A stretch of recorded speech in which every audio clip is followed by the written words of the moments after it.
There's a stat right now that 65% of all households in America that make over $100,000 a year are living paycheck to paycheck. That's crazy. If you want to live beyond your means forever, go for it. Be prepared to be made fun of when you're a Walmart greeter at 75 years old because you did not put aside 15% a month of your net investable income.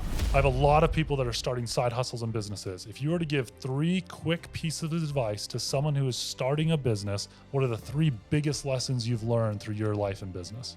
Wow, that's a fantastic question. I'm glad I didn't get to see these questions ahead of time.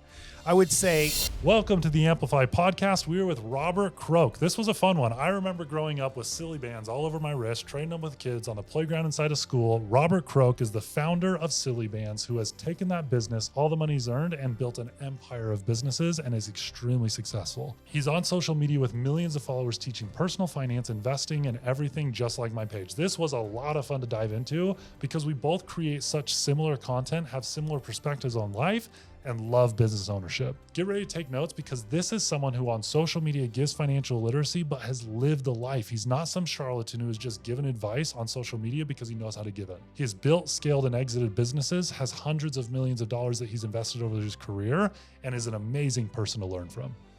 Awesome. Robert, thank you for joining me. This kind of happened pretty on the spot. You texted me, called me something like yesterday. Hey, I'm in town. You want to come over? So thank you for making time. Thanks for coming out. Yeah, I'm super excited about this. I told my wife last night after we got done speaking yesterday at your event, I was like, it's kind of coming full circle. When I started my page, I had a really good idea of what I wanted to do, but there weren't very many people doing it. And so our team started researching, trying to figure it out. You were one of the 3 people, I haven't even told you this. You're probably one of the 3 people I looked at their pages like, that's it. Like he's doing what I want to do. I'm going to put it in my version of it. So it's been fun to come full circle and watch it.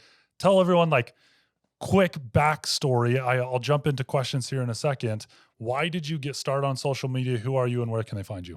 Yeah, a great question. And I'm really excited to be here as well. I really enjoy your authenticity online as well, because we deal with a lot of charlatans out there that are very much just trying to sell a high ticket course and don't really build anything of their own. And so I love meeting people like you. And Brian was in town the other day. And he's like, you guys have to hook up. No way are you in Boise. And it was crazy because I saw you guys' picture at dinner and I was like, they're like 10 minutes from me. I should just go crash their party. That would have been awesome. But we were in the middle of a dinner meeting and I couldn't get away. But anyway, I'm glad to be here as well. So my backstory is really, to keep it short, is I was the creator of Sillybandz. I started out in real estate at a very early age, really did well in real estate over the years, got into product development, got into buying restaurants and angel investing and all of this stuff.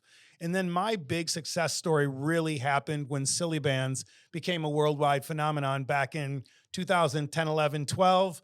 And that's what really put me on the map and changed the game for me, because that product went so viral before things went viral. This is back in Facebook, era before Instagram and TikTok. And it was just an incredible time for me because Sillybandz became this worldwide phenomenon. For those of you that don't know, they were the shaped rubber bands that everyone traded back then. And, we joked about it when I got here today that they were the original NFT because everyone traded them. That's funny. And everyone used them as currency. So that really put me on the map and gave me the eyeballs, as we talk about, because influence is the new oil and the new currency. And from there, it just really spiraled and got bigger and bigger and bigger. I started doing more angel investing. I started doing speaking engagements and really traveling around the world, trying to really build an empire from that base of Sillybandz. And it's been a wild ride for the past 12, 14 years for sure. No, it's awesome. So we'll jump into Sillybandz a little because I love business. I think a lot of people that follow me do side hustles in business. We'll jump into that a little bit. Way we structure all of these. First part, I let my audience ask the questions. I always post a story. We usually get like 1,000+ responses. I go choose the most common ones. Next part, we'll jump into the actual business. Last part, I ask the same 7 questions to every single guest about your investment, stuff like that. So perfect. To start off, questions we got. Couple funny ones. First one, how many steps a day are you getting? That's the most hate comment I get because people are always teasing me like, is this guy homeless? He seems to be walking all the time. So there's always someone hating. But no, I generally get around 12 to 14,000 steps a day. So it's not as bad as people think.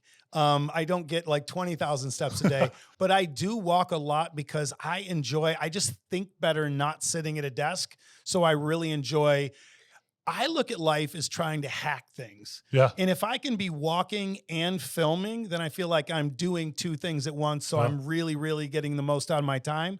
So that's it, 12 to 14,000 steps a day. I'm more curious. Are you a daily filmer, or do you batch all your content in one day and just start posting for the next week or two? So yeah, great question. No, I don't daily post, and I get yelled at all the time by Austin and my team just because they want me on this tight schedule. Yeah. But owning so many businesses and having so many investments around the country and around the world somewhat, I don't have the ability to really block out time and batch and really stick to a schedule. Yeah. I would love to say my schedule looks beautiful on paper and in my phone, but it rarely I can stick with it because of the fact that, you know, when you own a lot of businesses, things come up, life gets in the way. So no, I literally filmed a very important video 12 minutes before I walked into your door because we were in a cool area down the street. And I'm like, this looks great. I got to get this video done by end of day. I'm going to do it right now. So no, I don't ever batch. I just roll with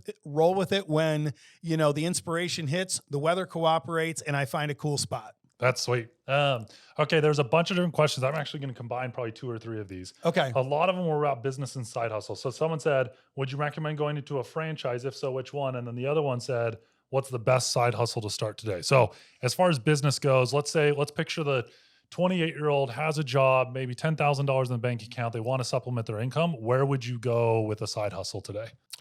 Yeah, I think there's so many side hustles. So you have to pick what you are as a person. Are you someone that's brick and mortar where you're going to go, you know, do a mobile car wash business, or maybe you're going to go to job sites and you're going to do, you know, cleanup and debris removal? Or are you someone that's more going to be on Fiverr and doing side hustles online where maybe you have a faceless YouTube channel or a faceless TikTok channel, or maybe you're going to do graphics or copywriting on Fiverr? It really depends on the person, because right now is the greatest time to be alive and be 20 years old.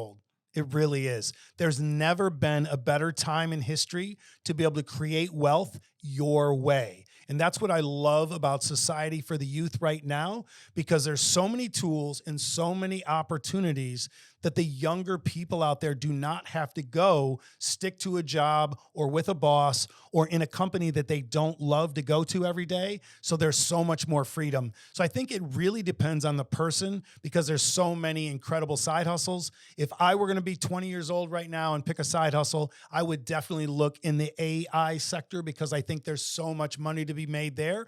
But also another side hustle someone could really nail if they had a good understanding of tech and emerging tech would be to create a SaaS business around tech stacks for small business owners, because no one handles tech stacks for small business owners. And I mean like businesses that do 10 million or less a year. And those CEOs and their internal teams really struggle with what software to use and how to stack it and make it make sense, so you don't have all this fragmentation in your processes. I love that. So if you look back at history, I call it what's called pinnacle moments in which major unicorn companies come out. Yep. Okay. So just to give you a couple ideas, one I would say is between 1990 and 1994, because of the creation of the internet. Yep. That's when the Amazons and all of them started really taking off. Okay. Next one is 2008. Yep. That was actually the Great Recession that caused that. Funny enough, people lost jobs, had to get creative. We see Uber, Airbnb, we see a lot of companies come out then. I honestly think we are in the middle of one right now. The combination of COVID and AI and the peak of social media have all culminated in the last 3 years. And it opens up the ability for people to start businesses unlike ever before. AI is so powerful. It can be your consultant and your backbone and your employees without actually needing some.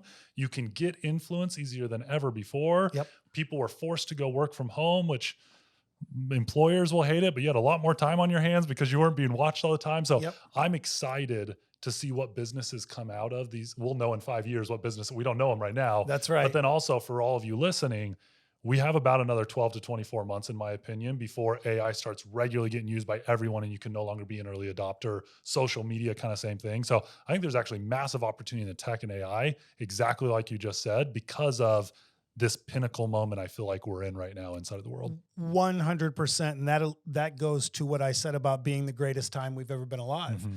And I think if you take the confluence of Web 3.0, blockchain, and AI right now, you could build a $1 billion company in the next 2-3 years with 10 to 20 employees, where 10 years ago would have taken 1,000 to 2,000 employees.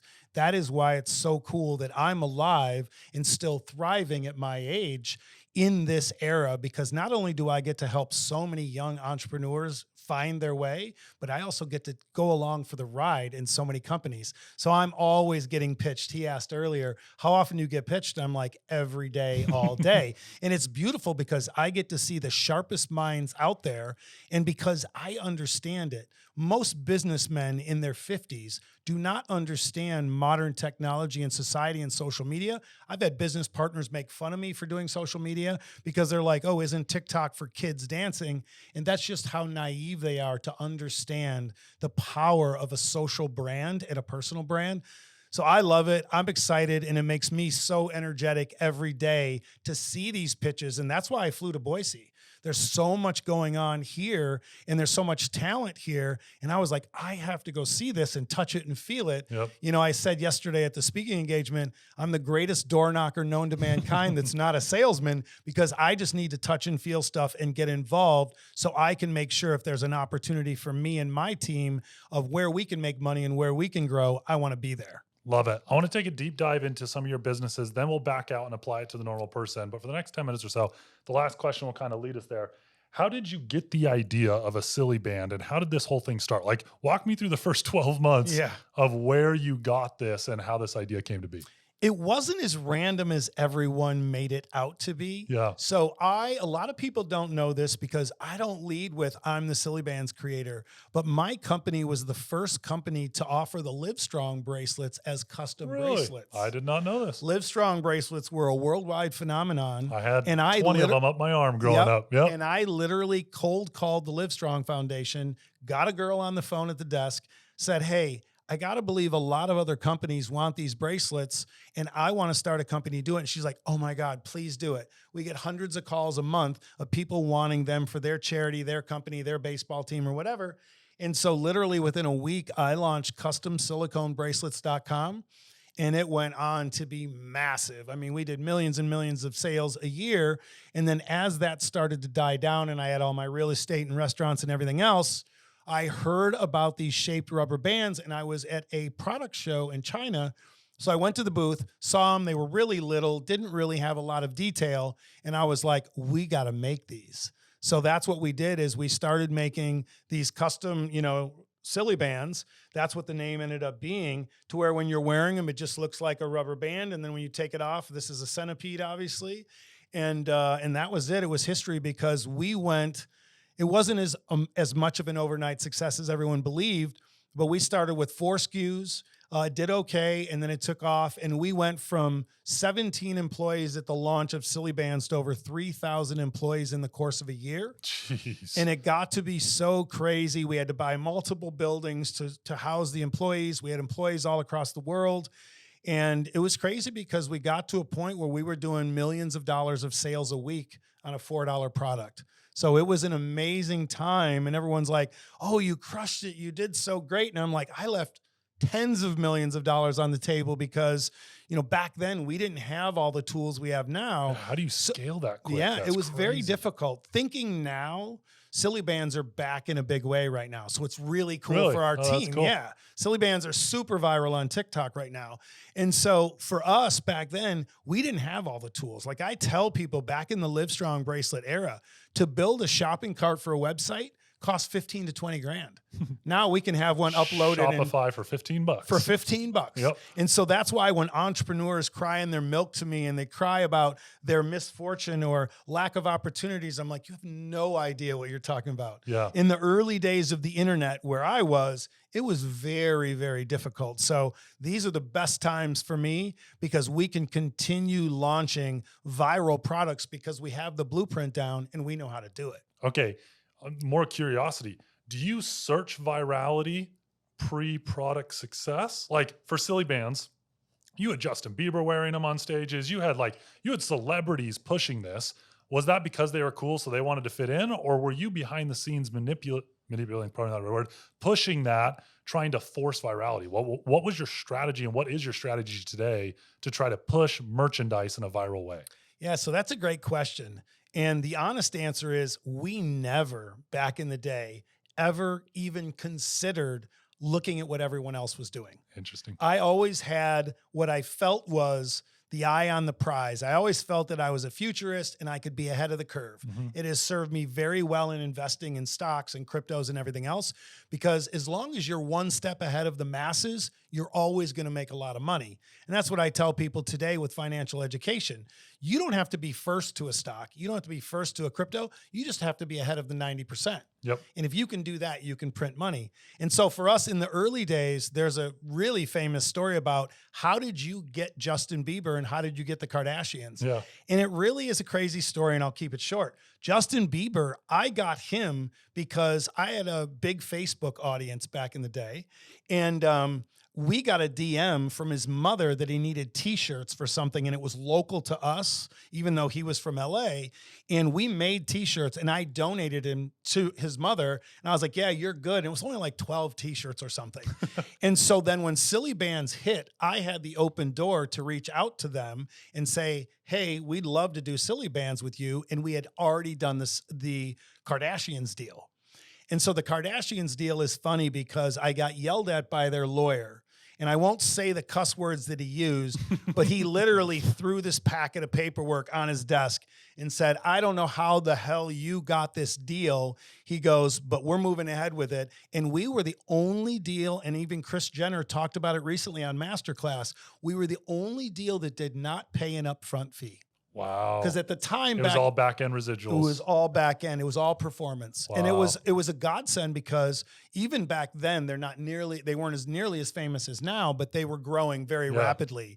And back then, even I think they were 150 to 200,000 per girl, which I would have had to put up $1 million to get them to do this deal. I just did a rev share deal, no upfront money, rev share deal. And I ended up giving them millions of dollars over time. But obviously it was worth it because first we had the Kardashians, then we had Bieber, then everybody else. So it was an incredible era.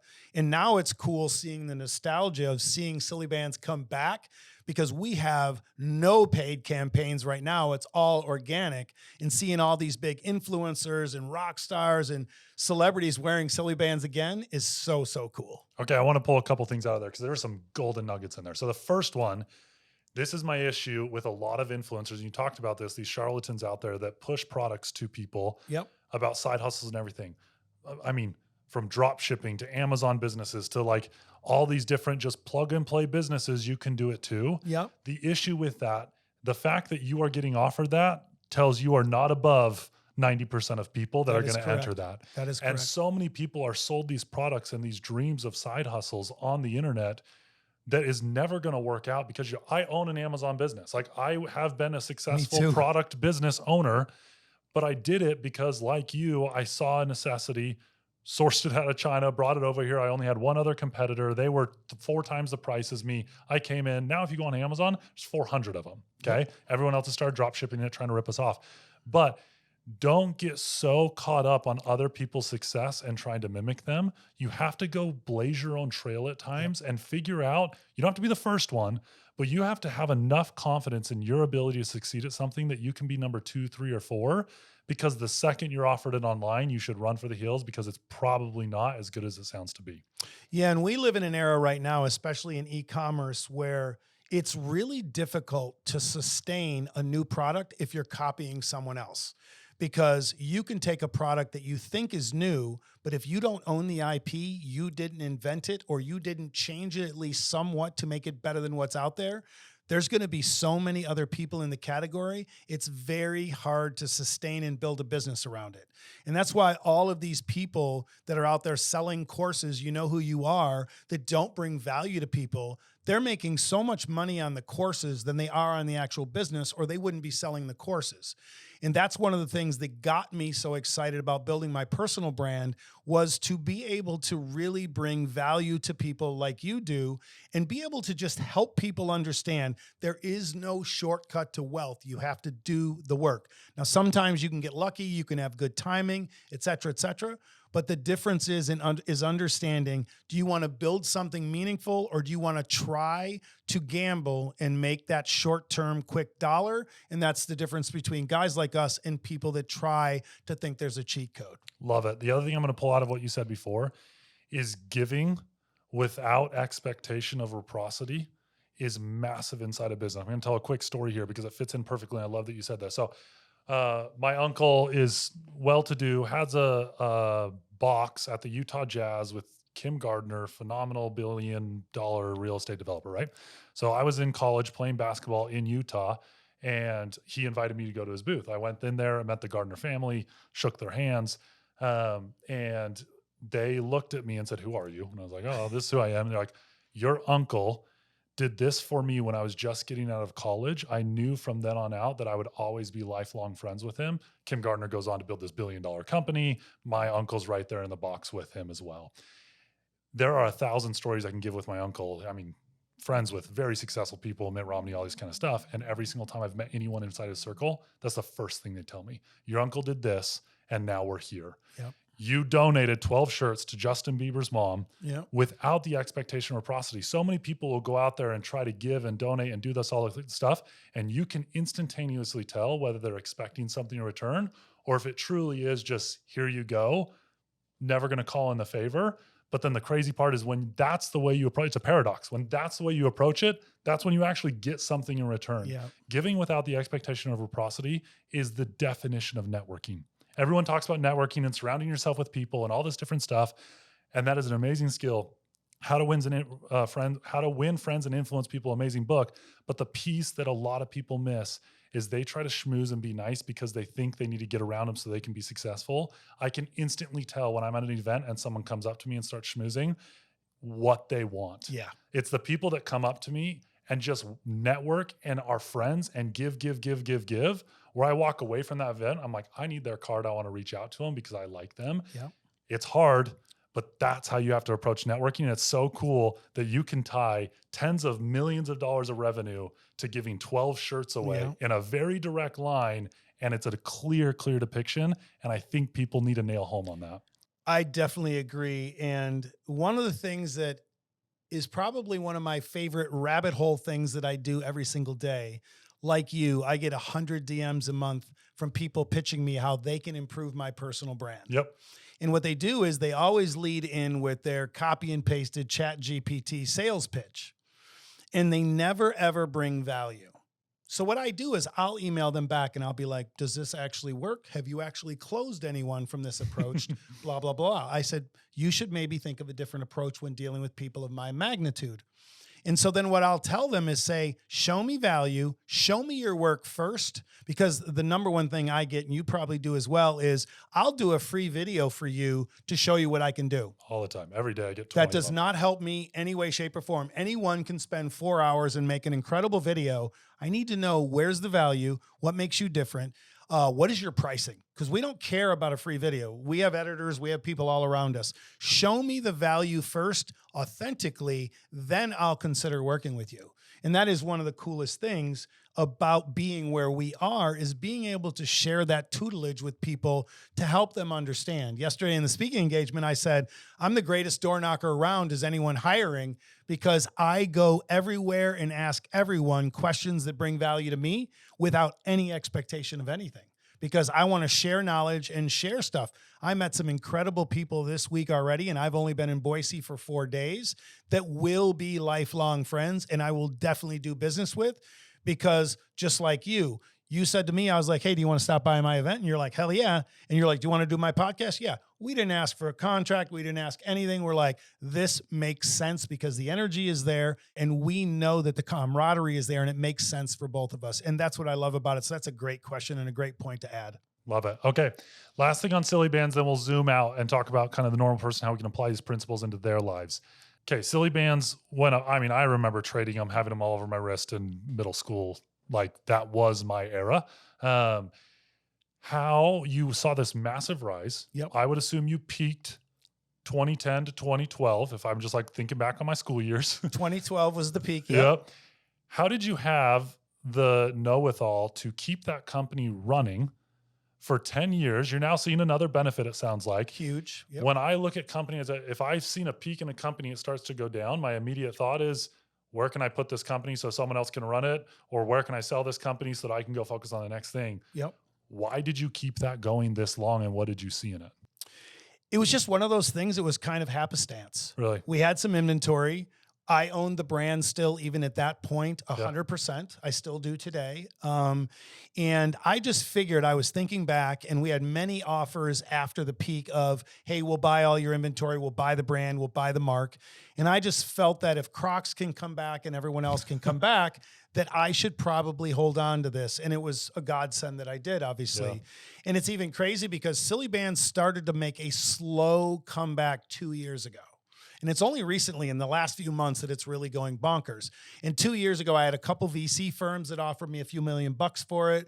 And then I had a big brand company that does a lot of work with licensing. They made a pretty substantial offer. But then I also had a German VC firm that reached out and wanted to buy all the inventory at like a fire sale price. But it was still a lot of money considering that it wasn't a product that was making me profits during this last few years. And I just had a feeling like if Crocs can make a huge comeback, so can Sillybandz. And I think that the nostalgia will take over because everyone that was, 12, 13, 14, the first time around is now in their mid-20s. And exactly what I thought would happen is happening right before our eyes today. All of those 21, 22, 23-year-old women, it's mostly women, probably 70-30 women to men, are really, really into Sillybandz again, and they all have younger sisters and younger brothers. So now they're passing it along to the younger audience, and it was reversed the first time. It was the young audience that blew it up on Facebook and around the world, and then the older kids and the celebrities started liking it, and the athletes. Like at a time, we were super popular with the NBA and the NFL. It was crazy. So we had to make bigger packs of Sillybandz because all these massive dudes and NFL players were wearing Sillybandz, so we had to make bigger ones. So that's the cool part about it is I don't think there was any specific strategy. I just owned the brand. It was my legacy brand. We stopped advertising. We had no employees. We just kept the website live. We kept the social media live. And, we'd sell a few here and there and a little bit of business here and there. And then it just little by little took off. And now we're back to mania stage around Sillybandz right now. So it's really, really cool to see again. That's really cool. Okay, let's zoom out. I want to talk about the average person, their investing strategy right now. In today's world, we'll talk about your specific investments in a little bit, but just generally, in today's world, what are the 2 or 3 biggest opportunities you see for the average investor to go beat the 6 to 8% return? That's the biggest. Okay, so on my page, I preach that if you just get a 6 to 8% return, you're never really going to have financial freedom. Nope. People will say inflation's 2%. We can go argue that all day. I believe it's higher. It's not actually that. For you to have the financial freedom and retirement you want, you have to figure out how to beat that.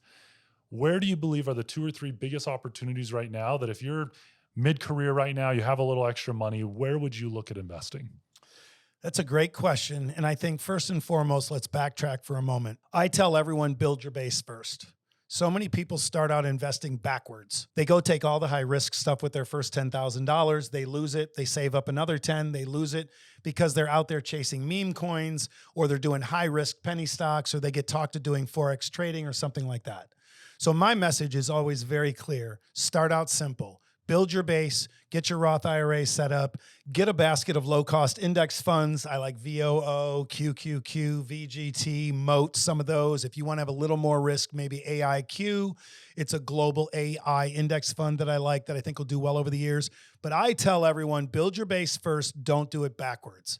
Once you have $100,000 saved and invested, and you're beating what you said the market, because so many people, even in their 40s, 50s, and 60s, are sitting on the sidelines making 3-4% with a high yield savings account. And that's okay.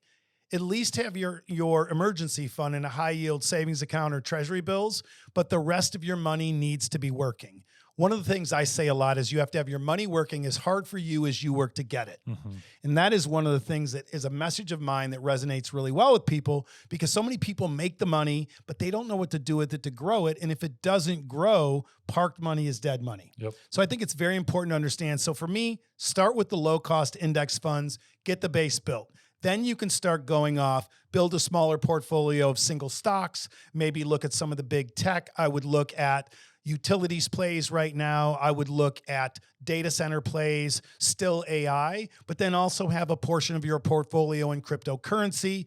You know, a lot of people that don't understand cryptocurrency still think it's a scam. It's not a scam. If you do it right and you build a base of the staple cryptocurrencies and you don't chase all the meme coins, you can make tremendous amounts of money, certainly much higher than 5 or 6%.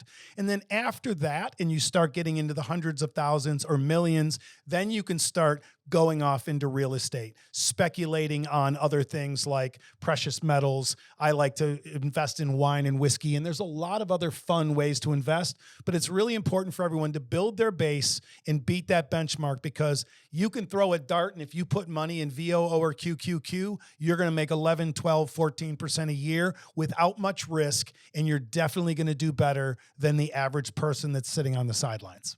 Articulated very well. We just did a YouTube video the other day on my personal portfolio using percentages, because I get asked that constantly. I was like, you know what? I'm just going to put it out there. Here's 20 minutes of exactly what my portfolio looks like: real estate, stocks, how it's split, everything.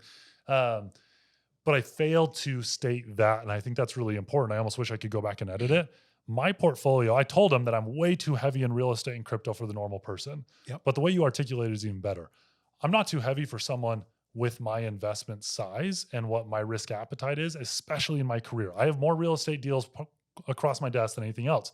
When you are an expert in an industry, take that advantage and utilize as much as you can. But the reason I'm able to do that is because I have my foundation. That foundation's built. I know that I can go years if I need to of making no money and make ends meet, and everything's kind of there. So now I get to go play. I had Brian Decker. We have a common friend, Brian Decker, had a podcast with him 2 weeks ago. And on that, he's like talking about how 85, 90% of his net worth is in crypto. This guy's a massive crypto guy. That I don't recommend. Hope it works out for him.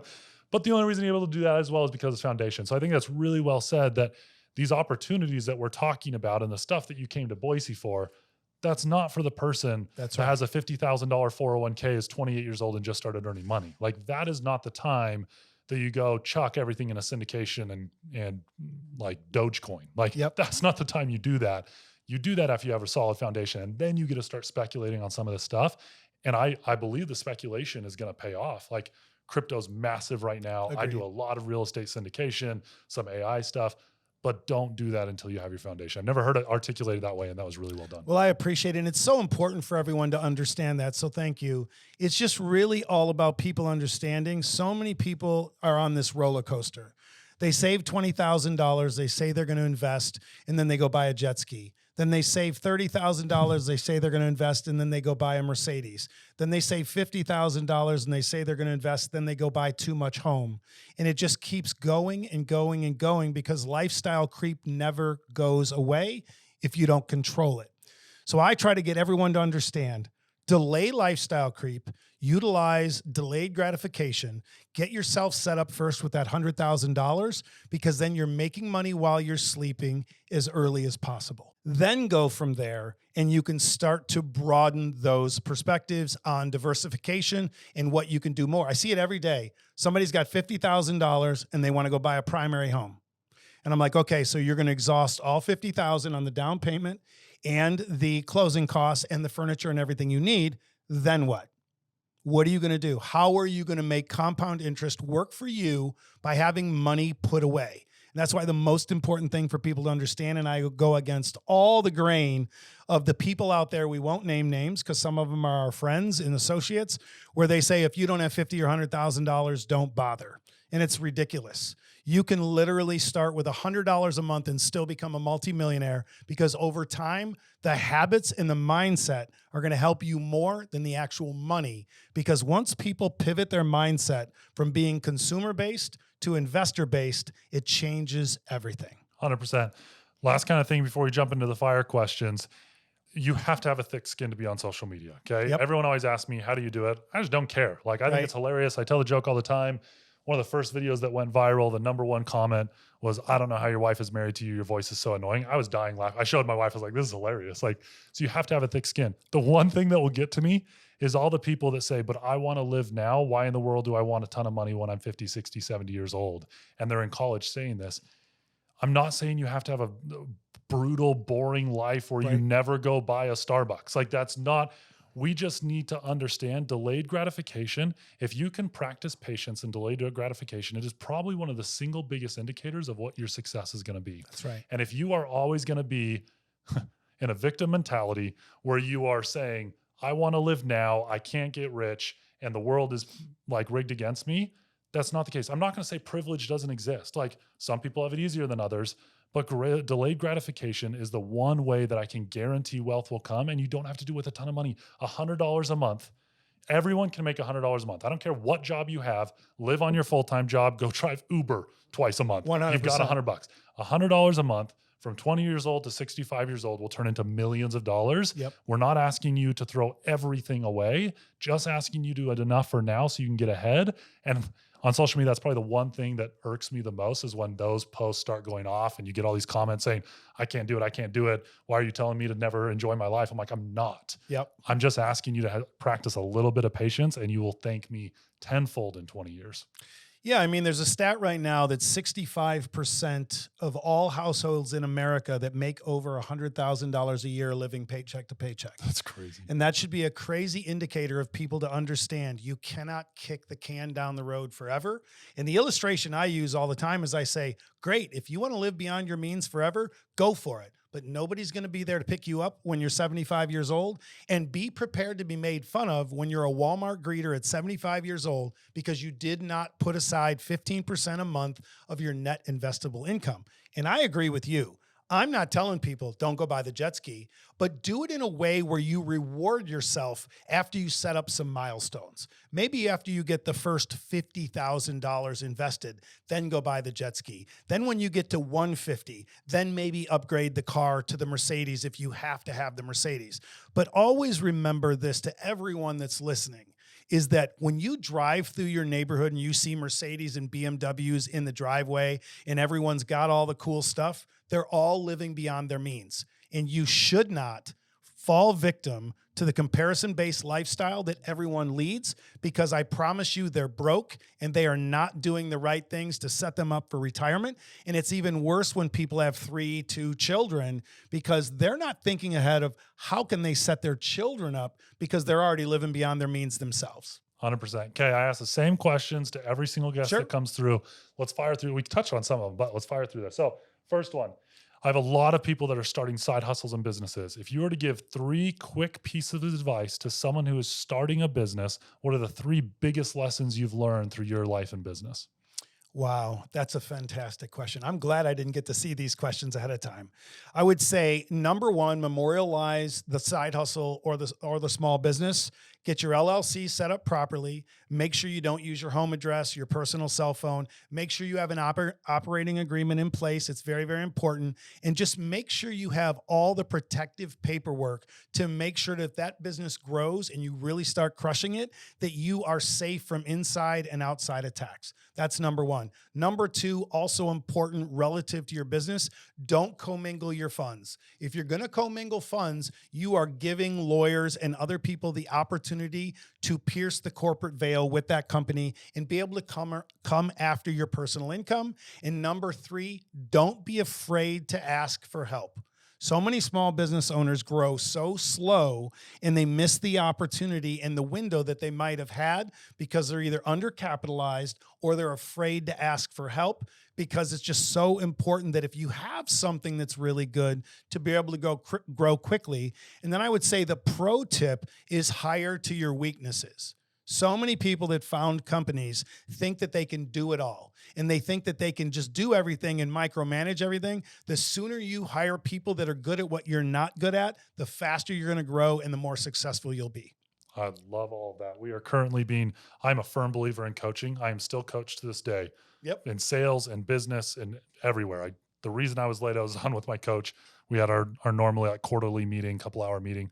we're going through a lot of disc profiling, not in a personality test way, but to understand how to identify in yourself your weaknesses so that you can hire and surround yourself with the people you're not. I am very high drive, very high influence. I have like 2% support, which means I'm not very selfless. And I have very little C, which is like compliance data analytics. That will tell me a lot about the people I need to surround myself. A lot of people will attract like-minded people and like people, and that's the people they'll naturally want to get into business with and hire around them because you vibe, when that's actually the worst person you can get in business with, because then you have two people that are really far on one spectrum and you guys leave everything else to the side. So I think it's a great piece. Yeah, 100%. I want to add to that because most people do not understand that distinction. And that is when you hire other people that are like-minded to you, the problem there is they're yes men because they're like, this is a great idea. This is awesome. This is going to be great. When you hire people where there is this juxtaposition of talent and philosophies, as long as you have the right alignment and trust in each other and the right documentation, it is much better to have people that are going to really excel in the areas you're not great at. And it's just one of the things that bothers me. And I'm all about, it's okay to have coaching as long as you have the right coaching, because Kobe Bryant, Michael Jordan, they all had coaches as well, just like you do, just like I do, is a lot of people don't understand. When you spend the money on coaching, you're not paying as much for the information as you are the speed. Because when you get that coach, I can shave off 2 years of a startup's learning curve in a 2-hour phone call. But people don't realize that because a lot of people think they know it all because they're intelligent or they went to college or whatever. But guess what? The person that's built something already that's been doing it for years is definitely going to have a head start on you. And that is why you pay for speed. Love it. Okay, next question. If you were to start from scratch today, you had $5,000 to your name, what business would you start? Okay, if it was me, let's go back to 20-year-old me living in the doldrums of Toledo, Ohio in the Midwest with 5-month cold winters. I would immediately move to a warm climate that's wealthy. I would get the cheapest apartment, the cheapest car, and a bicycle. And then I would go get a job at the best country club and the best restaurant nearby that has the most wealth around it, because there's an old saying, proximity to power does not mean you possess it. I would get near the power and I would learn from all of them, but I would also show them my work ethic. Because when you're in a place, maybe you're in Milwaukee, Wisconsin, or Gary, Indiana, and there's no money, there's no entrepreneurship, and there's no growth, guess what? It's hard to grow. I did all of what I did in East Toledo to really get my big start, but I had no support system. And when you're around other like-minded people that are already successful and already have growth and experience, it's a lot easier to grow. So if I had $5,000, that's where I'd start, with moving and getting in the mix of where the right people were. And then what I would do is start very slowly. Let's say if you're 18 and above, get the Roth IRA set up. It is the most important step for every parent out there listening that has a teenage child. Please, please, please get them a Roth IRA for their birthday, and whatever you're going to spend on Nikes or the junk that they don't need, put it in the Roth IRA and help them get started off the right foot. So I would start with the Roth IRA, and then I would get $2,000, $3,000 in that in a basket of index funds. And then being 20 years old, I'd probably put $1,000 of it into Bitcoin, Ethereum, and maybe XRP. And then I would do another $1,000 probably in a high yield savings account to be able to have some money that's available, but still making money. That's what I would do. I love it. Okay. What is the worst investment you have ever made?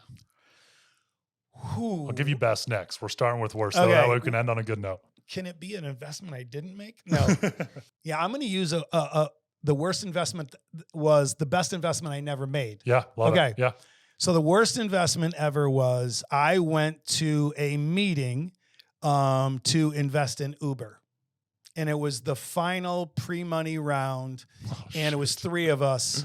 And my buddy put in $25,000, and me and my other investor buddy, we passed. And so as of a year ago, my buddy's $24,000 was worth like $7.3 million. So that was the one that got away, but that's okay. And I've made a lot of investments that could be considered the worst investments, but I don't look at it that way because I've learned so much from it. And now my investment thesis is different. I write a lot of smaller checks, and I bet on the jockeys more than the idea. Because if I find someone that's a grinder that's going to put in the work and they're going to figure it out, that's how I've been my whole life. People know I will figure it out. Then I know that my money's going to have a better chance of winning. So my best investment ever, that's also a tragic story. So for anyone that watches Billions, Axe had his quant girl that was the eyes and ears of where to put his money. Yep. I had that person back in 2010 in my office. I met the gentleman at a poker tournament. He was brilliant. He was awesome. I said, you have to come work for me. So I moved him from Maryland to Ohio. I set him up and I said, you're going to help me tell me where to put my money. 3 months in, he came to me and I said, I have our next investment. I was like, great, what is it? He goes, we're going to open a Bitcoin exchange. I said, good, tell me more. I've only heard the word a couple times. He said, well, what we're going to do is it's an investment that's going to be very long-tailed. It's going to take 4 or 5 years before anything happens, but it's going to really, really do well in the future. It's digital money, et cetera, et cetera. I said, all right, let's do it. I said, draw it up. So he put together a 3-page PDF. He goes, here's what we need. We need $15,000. $10,000 is going to populate the exchange. And then we're going to use the other 5 to build the website, pay for the insurances and the documentation we need. And at that time, 1 Bitcoin was 7 cents. So, and this is a lesson to always go with your gut and not your handlers. Handlers are there for a reason. Your CEO, your CFO, your accountant, your lawyers. But if you have a gut feeling about something and you have more knowledge than them on that subject, go with your gut, because that was my biggest mistake. I didn't launch the Bitcoin exchange and I let time pass, but it was my best investment, even though I didn't launch the exchange, because I bought my first big chunk of Bitcoin at $7 a piece. And so people always ask me, please tell us what's your dollar cost average on Bitcoin. And it sickens people. So the other day I actually showed it. Yeah. I actually showed, it's pretty low. I don't want to really share it, but you're good. I shared a screenshot of 2012 the other day. 100 Bitcoin bought, like stuff like that. I shared that in our private investing community and people lost their minds. And the only reason I shared that is because people always feel that if they're not first, they're too late. And I think it's a huge mistake, especially when you're dealing with cryptocurrency and Bitcoin specifically, because right now with Bitcoin hovering around $60,000, all of my friends say they're too late. And they've been saying that for 10 years. I remember walking around my yard when Bitcoin was at $700, telling all of my wealthy friends, you're being stupid. Go put $10,000 into Bitcoin and you can buy me a jet ski later because it's going to hit $50,000. Not one of them bought. And then when it hit 60 back in 2017 and then went back down to 20, they're like, I told you it was a scam, and they didn't buy then either. So for me, it's a lesson in, like right now, the math. You know, I don't know what you believe. We talked about it yesterday, but assuming 1 Bitcoin is going to be worth $1 million, $2 million in the next 5 to 10 years, which we both believe the math says it will be, how can $60,000 be too much?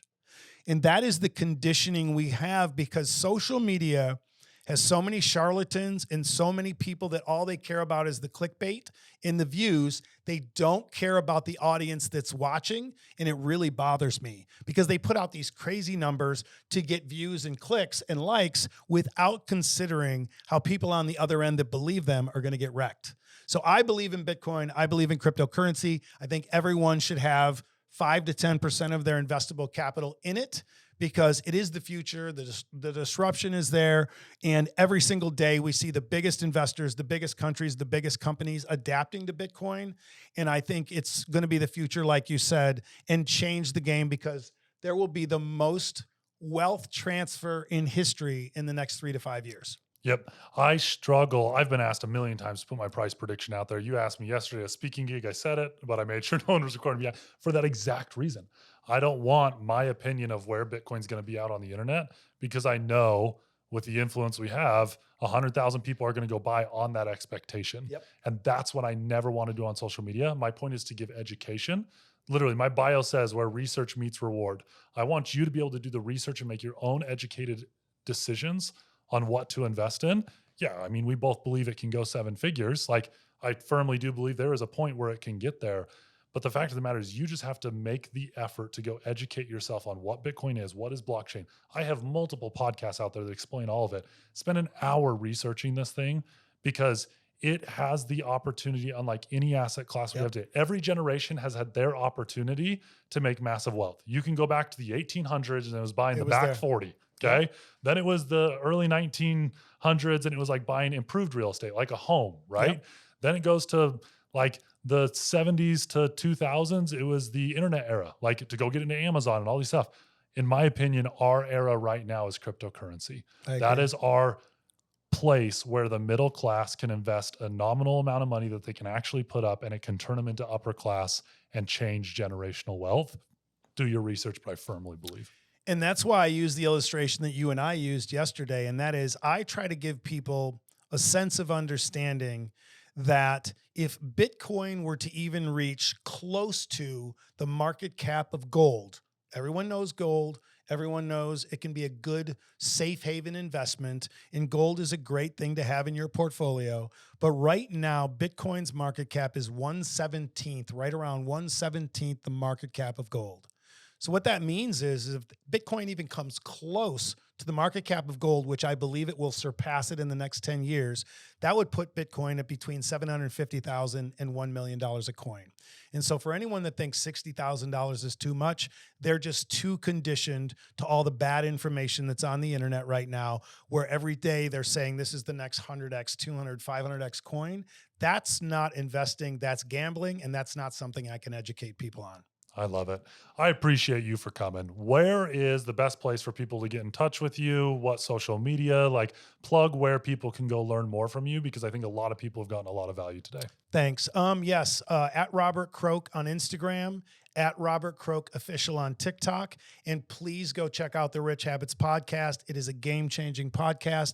We have just merged all of our communities into the Rich Habits Network. There's a link in my bio to check that out. And I think the Rich Habits Network's newsletter is one of the top newsletters in the country. And thanks for having me. It was a blast. Thank you. Robert Croak's story about how he built a company, scaled it to thousands of employees in like a 12-month period is absolutely mind-blowing. And then when he gave us the advice that if he was to start over today, what he would do with that $5,000, he would start a lean tech company and scale it just like he did before. Those are tried and true methods. He did it 15 years ago. He'd do the exact same thing today, and you can do it as well. Whether you're working a full-time job, trying to start something on the side, the ability to start businesses because of AI, tech, everything that he just talked about is 100% true. Hopefully you took some notes, grabbed some really good stuff out of this. And as always, like and subscribe so we can get more guests like Robert on our podcast.